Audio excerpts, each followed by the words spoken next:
हमारे कोई प्रश्न ही नहीं रह गए बच्चा, तो उत्तर कहां से आवे? प्रश्न ही नहीं है ना, ना कुछ जानना है ना कुछ पाना है। तो प्रश्न किस बात में होते? इसी बात में होते, कुछ जानना हो या कुछ पाना हो। अब हमें कुछ पाना नहीं है और कुछ जानना नहीं है। साध्यम राधा साधनम यस्य राधा।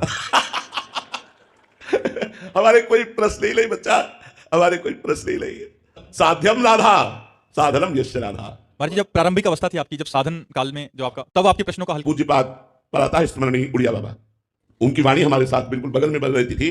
पूज्यपाद उड़िया बाबा के उपदेश और उनके जीवन भर के संस्मरण है, वो हमारे पास रहते थे। कभी कोई रात ऐसी नहीं गई जो तकिया के पास उड़िया बाबा ने विराजमान हो। हमारी तकिया के पास उड़िया बाबा सिरारे विराजमान, चल रहे हैं तो उड़िया बाबा के उपदेश। जब कभी कोई तो उनके उपदेशों, हमारे संन्यास मार्ग के आदर्श उड़िया बाबा, भक्ति मार्ग के आदर्श पूज्य भाई जी श्री हनुमान प्रसाद पोद्दार जी, और प्रेम मार्ग के आदर्श हरिवंश महाप्रभु, इन्हीं की कृपा से ये यात्रा पूर्ण हुई है। अब कोई प्रश्न नहीं रहा, अब कोई जानना या पाने संबंधी, साधन साध्य संबंधी कोई प्रश्न ही नहीं रहा। और आपसे सच्ची कहते हैं कि हमें साधन के समय भी कोई प्रश्न नहीं रहता था। आगे से आगे मार्ग दिखाई दे रहा है तो प्रश्न क्या करें, हमें अगला कदम कहां रखना है ये हमें दिखाई दे रहा है तो हम प्रश्न क्यों करें? हमें तो पता है ना अगला कदम हमारा ये है। वो अंदर से सदगुरुदेव भगवान हमें उपदेश देकर अगले कदम के लिए मार्ग दिखा देते तो प्रश्न ही नहीं रहा। बस केवल पहला प्रश्न गुरुदेव से था